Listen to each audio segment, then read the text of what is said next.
Bonjour à toutes et à tous et bienvenue pour cette preview du service après-vente de la F1 du Grand Prix de Bahreïn à Sakir. Un circuit qui nous a déjà offert le meilleur comme en 2014 et le pire comme en 2010, mais pas de panique puisque le tracé de 2010 n'a servi que lors de cette saison.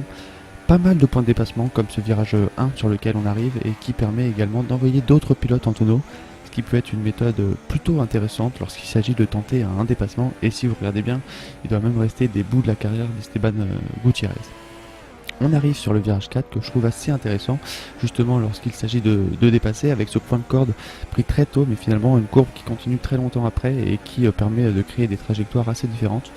On arrive dans le secteur 2, beaucoup plus sinueux puisqu'il regroupe 60% des virages de ce circuit, dont ces petites courbes qu'on vient de passer.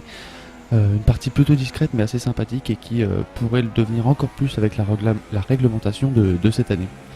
Premier point de détection du DRS qui précède un des points forts, si ce n'est le point fort de ce circuit. Cet enchaînement 9-10 très technique qui demande aux voitures des réglages quasi sans faille avec ce freinage en appui et en descente, suivi d'une ligne droite de DRS qui n'est clairement pas celle où on verra le plus de dépassement. Elle est assez courte et le virage qui arrive devrait, je pense, se passer aux alentours de 200 km/h cette année. Une ligne droite aussi un peu isolée sur ce circuit, puisque les trois autres lignes droites sont plutôt longues et surtout se suivent, ce qui permet en théorie de créer des opportunités de dépassement. Cette forte présence de ligne droite qui se termine par des virages basse vitesse demandera donc aux voitures ayant pour ambition de faire des bonnes performances de la puissance moteur, de la traction et des freins résistants. Personnellement, un circuit que j'aime bien, même s'il n'est pas très punitif. Il faudra surveiller en tout cas la stratégie de la FIA en termes du respect des limites de la piste. On termine ce tour, l'entrée des stands est sur la droite et on va franchir la ligne en bouclant le meilleur tour jamais effectué sur ce circuit.